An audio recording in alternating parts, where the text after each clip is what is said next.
My dad passed away and left the house to me. Then my mom moved her new partner in, and together they tried to push me out. So I left. Years later, after finishing college, I decided to take the house back. When I was 15, my dad passed away. It was a tough time. Like losing him felt like my whole world got flipped upside down. My dad, though, was always that guy who had everything planned out, super organized. The kind of guy who'd keep receipts for stuff from 10 years ago just in case. Anyway, turns out he had his will all set up way in advance. And let me tell you, it was specific as hell. After he passed, my mom didn't waste any time moving on. I get it.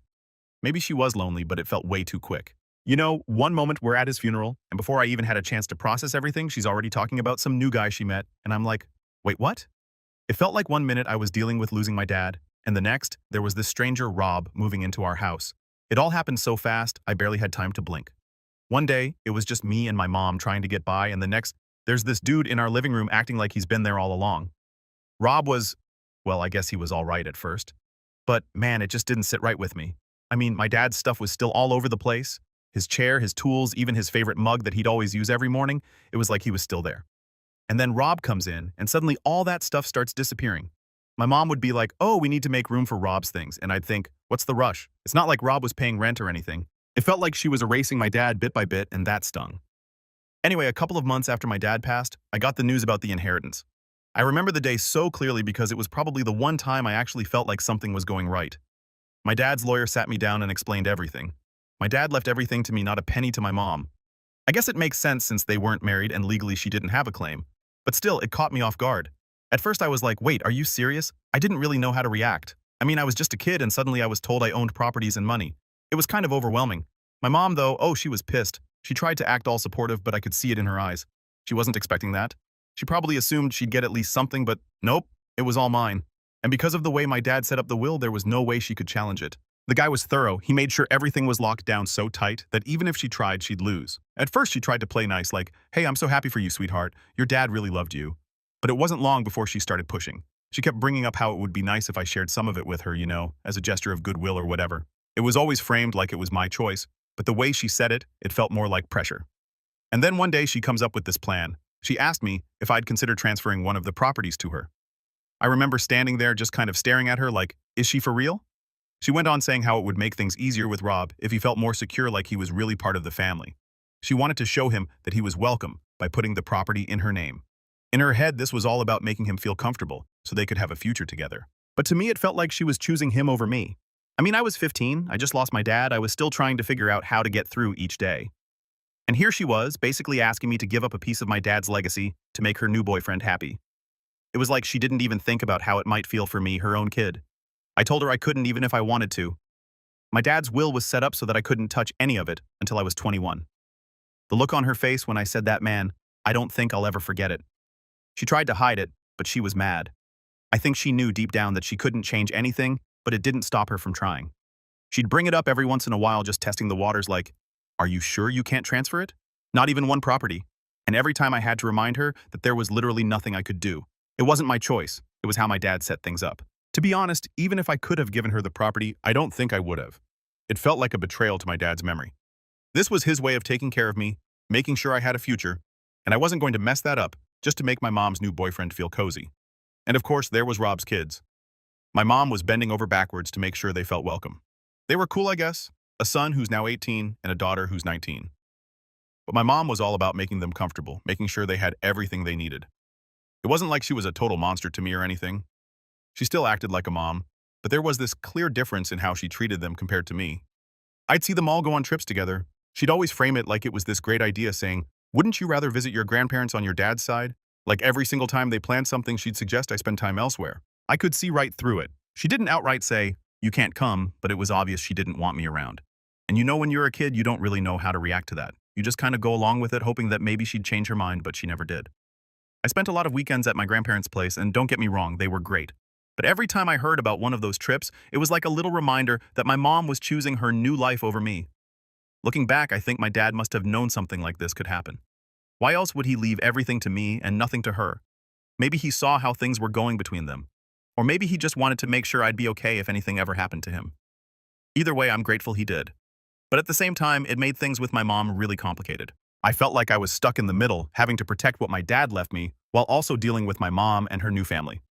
That's pretty much how things went for a while. Rob settled in more and more, and my mom made sure his kids felt like they were at home. And me? Well, I kept my distance and just tried to keep the peace, but it wasn't easy. I was only 15 trying to make sense of everything, and all I knew was that things were never going back to how they used to be. So by the time I turned 17, things had gone from awkward to full-blown tense between me and Rob. I mean, I tried to stay out of his way at first, like he was my mom's boyfriend, whatever. I didn't really care about him. But he started acting like he was the man of the house, and that's when things went south. It was my dad's house, right? And here he was moving his stuff in, giving me attitude, and trying to tell me what I could or couldn't do. It wasn't even subtle. He'd say stuff like, "You need to show more respect around here," or "It's time you learned some discipline." I just sat there thinking, who does this guy think he is? Like, he's not my dad, and he sure as hell doesn't get to act like he owns the place. So I pushed back. Every time he tried to lay down some rule or act like he had a say, I'd remind him that the house wasn't his. I even came up with this nickname, John Conroy, which honestly made no sense, but it bugged him, and that was enough for me. Every time he tried to tell me what to do, I'd be like, "All right, John Conroy, whatever you say." And man, did that get under his skin. Things started getting pretty heated between us. It was like this silent war. He'd make these comments and I'd snap back. My mom, of course, was always trying to play peacemaker. She'd say, "Oh, you two just need time to get used to each other, or Rob's only trying to help you grow up." But I knew it wasn't about that. It was about control. Rob wanted to be the boss, and I wasn't about to let that happen. And the thing is, my mom started taking his side more and more. She'd get upset with me for disrespecting him. She even started saying stuff like, "You need to understand that Rob's a part of our family now, our family, as if we'd all agreed on that or something."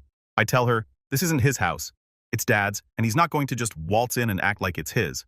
But she never listened. She just kept telling me to get along and try harder. One day, things really blew up. Rob had been acting all tough, talking about how I needed to pull my weight around the house, and yeah, that pissed me off. I told him straight up, "You're not my dad, and this isn't your house." He started getting all red-faced, and my mom came rushing in trying to calm things down. She was like, "Why do you always have to fight with him? Why can't you just respect him?" And I was like, "Why should I? He doesn't respect me, and he doesn't respect that this was Dad's house." That argument was kind of the last straw. Rob stormed off, and my mom just stood there looking tired and frustrated. She said something like, "This isn't working. We can't keep fighting like this." And that's when she dropped the bomb on me. She told me I needed to leave. I couldn't believe it. I stood there waiting for her to take it back or say she was just upset and didn't mean it, but she didn't. She looked me in the eye and said, "I think it's best if you find somewhere else to stay for a while." I was like, "Wait, my house? You're kicking me out of my house?" She just sighed and said, "It's not just your house, it's our home, and Rob and his kids deserve to feel comfortable here too." I felt this wave of anger and hurt hit me all at once. She was choosing them over me. It wasn't even a question anymore. She kept going, saying, "I'm doing this for your own good so you can have some space and cool down." But I knew it wasn't about me cooling down. It was about making things easier for her and Rob. She thought if I wasn't around, they'd have their perfect little family and everything would be fine. I left the room, slamming the door behind me. I was so mad I could barely think straight. I didn't even know what to do next. I mean, I was 17. I didn't have a job that paid enough to get my own place, and all my stuff was in my house. I went up to my room and started packing up my things, just throwing stuff into bags. I didn't know where I was going, but I knew I couldn't stay there anymore. Thankfully, my grandparents stepped in. They'd always been there for me, even when my mom wasn't. They offered me a place to stay, and I grabbed onto that offer like a lifeline. My grandpa picked me up that evening, and I remember just sitting in the car, staring out the window, feeling numb. It was like everything had crumbled in one day. My own mom was kicking me out of the house my dad had left me. When I moved into my grandparents' place, it felt safe. They were amazing, and they never made me feel like I was a burden. My grandpa especially tried to make me feel better. He said, "You're always welcome here, kiddo. Don't let anyone make you think otherwise." And honestly, I needed to hear that. After everything with my mom, it felt good to know someone had my back. But my mom, she'd still come over to visit sometimes, acting like everything was fine. She'd say things like, "I love you. You know that, right? And I'm just trying to make sure everything stays peaceful." It was like she was trying to make herself feel better about what she'd done. I remember one time she brought over a bunch of my old things, saying she thought I'd want them at my grandparents' place. And I just stared at her, thinking, "You want to act like this is normal?" But it's not. She'd talk about how she was just doing what was best for everyone, how Rob needed space to feel at home, and how I'd understand one day. I just nodded along. But inside, I felt like she was justifying her own choices. She'd say stuff like, "You'll always have a home with us when you're ready," and it took everything in me not to tell her that it wasn't my home anymore. It was Rob's. It was hard to see her and not feel angry. She was the one person who was supposed to be on my side, and she wasn't. She was choosing some guy she'd known for barely a couple of years over me, her own son. And she acted like it was all for my benefit, like kicking me out was somehow her way of helping me grow up. After a while, I just stopped engaging with her visits. I'd be polite, but I wouldn't let her excuses get to me anymore. I focused on my school, my friends, and my grandparents. They became my real family during that time. My grandma would always tell me, "You've got us, and you're going to be okay." And even though I still felt angry and hurt having them around, made things a little easier. I guess deep down I started to understand that my mom was never going to be the parent I needed her to be. She was too focused on building this new life with Rob and his kids. And me, I was just a reminder of the old life she was trying to move past. So I started moving past it too. I figured if she could pick Rob over me, then I could choose to focus on myself instead. At the end of the day, I knew I had my grandparents' support, and that was enough. I learned to stand on my own 2 feet, even if it meant not having my mom there. And honestly, that was probably the best lesson I could have learned back then, relying on myself and knowing when to walk away, even from people who are supposed to care. When I finally finished college, I knew it was time to take a closer look at the properties my dad left me. The whole time I was with my grandparents, I kept reminding myself that these properties were my shot at building something for myself. My dad, he'd planned everything so that I'd have a future even without him around, and I wasn't going to let that go to waste. One of the places my dad left me was the house my mom and Rob were living in. Yeah, the same one where I used to live before everything went down. It was a good house, solid structure, nice neighborhood, perfect for renting out if I ever got the chance. So, with my degree in hand and the idea of maybe going for a master's on the horizon, I thought, why not renovate it and rent it out? I mean, extra income wouldn't hurt, especially if I was planning on going back to school. I knew I had to break the news to my mom at some point, and I didn't expect it to go well, but it had to be done. I showed up at the house one day ready to have the conversation. The plan was simple. I'd tell her about my intention to renovate and give them a reasonable time frame to figure out their next steps. It was going to be tough, no doubt, but I figured if I was respectful about it, she might understand. Well, that plan didn't even get a chance. When I knocked on the door, no one answered. The house was dead quiet and their car wasn't in the driveway. I thought maybe they were just out running errands, so I waited for a bit. But after a while, it was clear they weren't coming back anytime soon. I tried calling my mom's cell, left a voicemail, and even sent her a text saying I'd stopped by and wanted to talk. No response. So I headed back to my grandparents' place. Later that night, I found out they were on vacation. My grandma mentioned it casually, like, "Oh, your mom and Rob went down to Florida for a few days." I was like, seriously? Here I am trying to have a mature conversation about my property, and they're off on some beach getaway. I mean, I get that people need a break, but a heads up would have been nice. I gave it a couple more days, hoping she'd get back to me, but still nothing. No call, no text, just radio silence. It was frustrating. I felt like she was avoiding me, and that made things harder. I needed to move forward, but I couldn't do that if she kept dodging me. So after waiting around for a bit, I decided to take matters into my own hands. I knew legally the house was mine. My name was on the deed, and I was the one paying the property taxes every year. So I had the right to take control of the situation. I decided to change the locks. Yeah, I know it sounds drastic, but it felt like the only way to make it clear that I was serious. I needed to start the renovation process, and I couldn't have them treating it like a vacation home while I was trying to move forward with my plans. So I went ahead and did it. I called a locksmith, got the locks changed, and made sure I had all the keys. While I was there, I took a look around the place. It was weird being back in the house where I grew up, but it felt different. It didn't feel like my home anymore. It felt like a stranger's place with bits and pieces of my mom and Rob's life scattered around. Seeing it like that only made me more determined to follow through with my plan. The next day, my phone started blowing up. My mom had finally gotten back, and she was furious. I had a bunch of missed calls and angry voicemails from her basically demanding to know why they couldn't get in.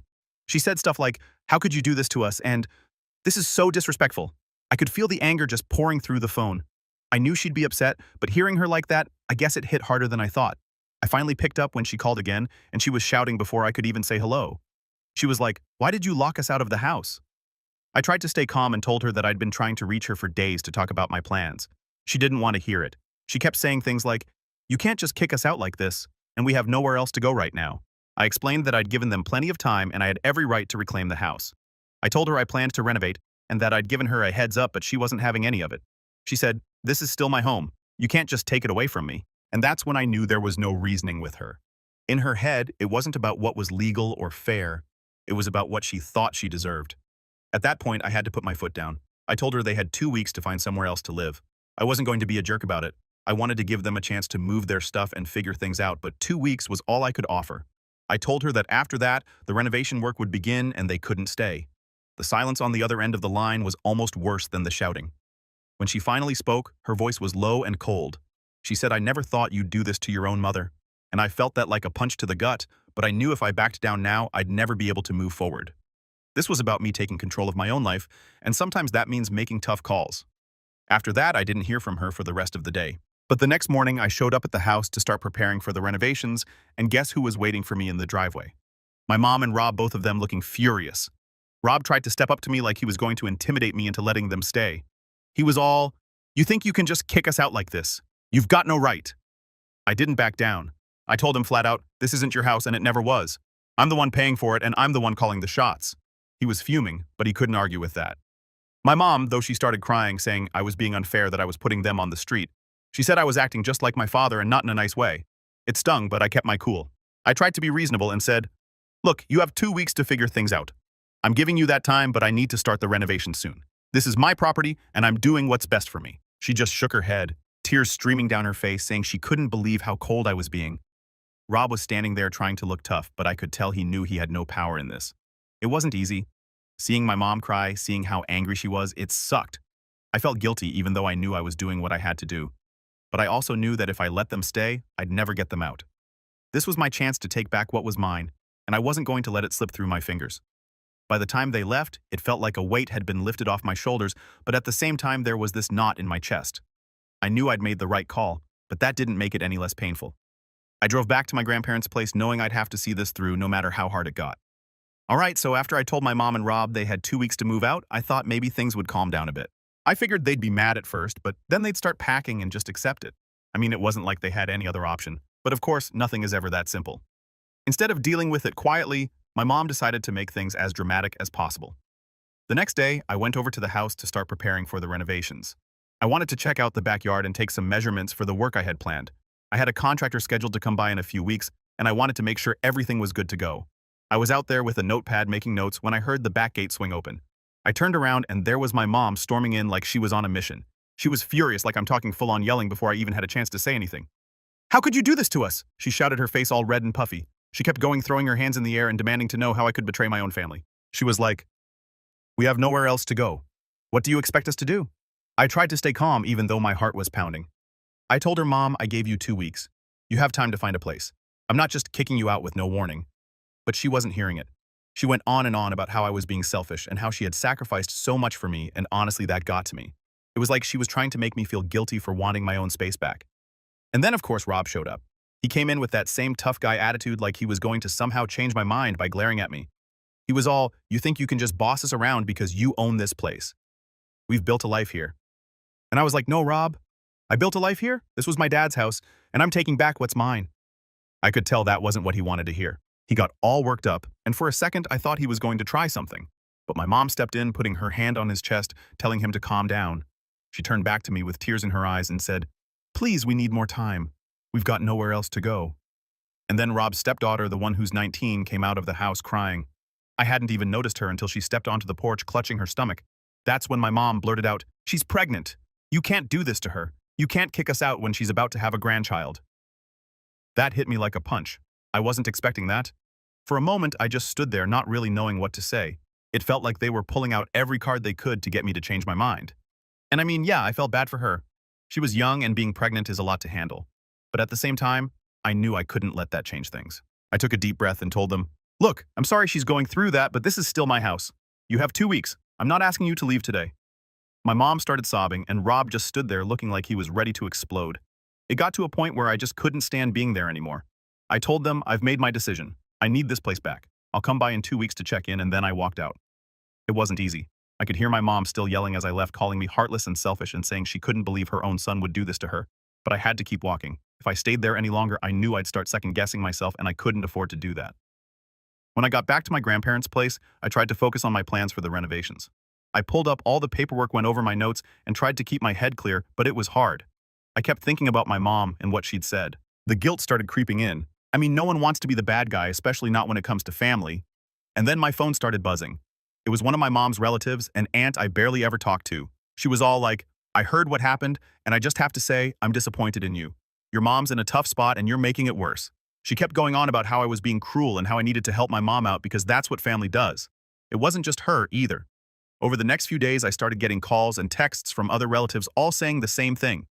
They were calling me selfish and saying I should give my mom more time or even just let her stay. They acted like I was some villain in all this, like I was kicking her out for fun or something. No one seemed to get that this was about my future too. At one point, my grandma noticed how stressed I was getting. She sat me down and said, "Listen, you did what you had to do. Don't let them guilt trip you into thinking you're wrong. Your dad left you this house for a reason." And that helped a little. It was good to have her on my side, but it didn't make the phone calls and messages any less annoying. The worst part was when one of my mom's relatives sent me this long message about how my mom was caught in the middle and that I needed to show compassion because she was trying to keep the peace. That one got under my skin. I wanted to reply and say, how is she caught in the middle when she's the one who chose them over me? But I didn't. I knew getting into it with them wouldn't help. It would just add fuel to the fire. So I started ignoring the calls and messages.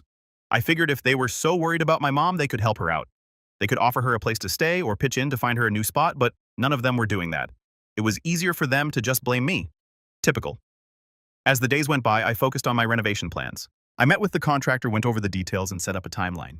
I knew once I got things going, I'd have to face my mom and Rob again, and I wasn't looking forward to it. But I kept reminding myself that this was for me, for my future. I'd spent too long letting other people dictate what I could and couldn't do. It was time I took control. And honestly, despite all the drama, I started feeling a bit better about my decision. I knew deep down that I was doing what my dad would have wanted. He left me these properties so I could have a future, and I wasn't going to let anyone take that away from me, not even my own mom. By the end of that first week, I'd stopped feeling as guilty. I knew I wasn't the one in the wrong here. I'd given them time, and I was being fair. If my mom and Rob wanted to make it harder than it needed to be, that was on them. I just had to stay strong and stick to my plan. By the time the 2 weeks were up, I knew I had to face them again. I spent those days preparing myself mentally, going over what I was going to say when the time came. I mean, part of me hoped they'd have found somewhere else by then and would just quietly move out. But I knew that was probably too much to ask for. The way things had been going, I had a feeling they were going to push back, try to make it as difficult as possible. The day I went back to the house, I pulled up to the driveway, and sure enough, there was my mom, Rob, and even a few of their friends and relatives standing around. It was like they were putting on a show or something. My stomach dropped, but I knew I had to stay calm. If I let them see me stressed, they'd just use that to push me more. As I walked up, my mom came rushing over, tears streaming down her face. She went straight into this whole emotional speech saying, I can't believe you'd really do this to us. You're my son. How could you turn your back on me when I need you the most? It was the kind of thing that if I hadn't been so prepared for it would have really gotten to me. But I'd spent days thinking about it, replaying her words in my head. So I just stayed calm. I told her, Mom, I gave you 2 weeks. That's fair, and you know it. This is my house, and I have every right to take it back. She kept shaking her head, saying I was being unreasonable, and that 2 weeks wasn't enough time. But I knew that wasn't true. If they'd really tried, they could have found something, or at least made some progress. It felt like they were just stalling, hoping that if they pushed hard enough, I'd back down. Then Rob jumped in, all fired up, like he was ready for a fight. He was like, this is our home. You can't just show up and take it from us like this. I could feel the tension rising, but I kept my voice steady and said, actually, I can. Legally, it's my property. I've been more than patient, and now it's time for you to move out. I could see the anger in his eyes, but he didn't have a response to that. He knew I was right. That's when the relatives got involved. One of my mom's cousins stepped forward and started going off about how family is supposed to stick together and how I was acting like a landlord instead of a son. She said stuff like, your mom has done so much for you, and now you're just abandoning her. It felt like everyone was ganging up on me, trying to make me feel like the worst person in the world. I took a deep breath and told her, I understand you're trying to help, but this isn't your business. My dad left me this house for a reason, and I'm doing what I have to do.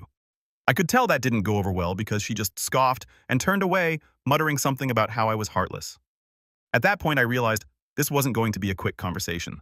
They were all just waiting for me to crack, hoping I'd feel bad enough to change my mind. But I knew if I gave in now, they'd never leave. It would just be more excuses, more drama, and more pressure. I had to stand my ground no matter how bad it felt. My mom started crying even harder, saying things like, I don't know where we'll go. We have no money saved up for this. I had to bite my tongue to stop myself from saying what I was really thinking, which was, maybe you should have thought of that before letting this go on for so long. But I knew that wouldn't help. Instead, I just said, I'm sorry, but I need this space back. You have to find another option. She switched tactics then, asking if she could have a little more time. Just 1 more month, she said, her voice all shaky. We'll definitely find something by then. I almost felt myself wavering for a second, but then I remembered how she'd used that same tone before. It was always about getting more time, more leeway, but nothing ever really changed. If I gave her another month, I'd be in the exact same spot when that time ran out. So I told her, I've already given you the time I could. I can't wait any longer. Rob, of course, started ranting again about how I was kicking them out with nowhere to go, but I just kept repeating myself. This is my house. I'm taking it back. Over and over like a broken record because I knew they were trying to wear me down.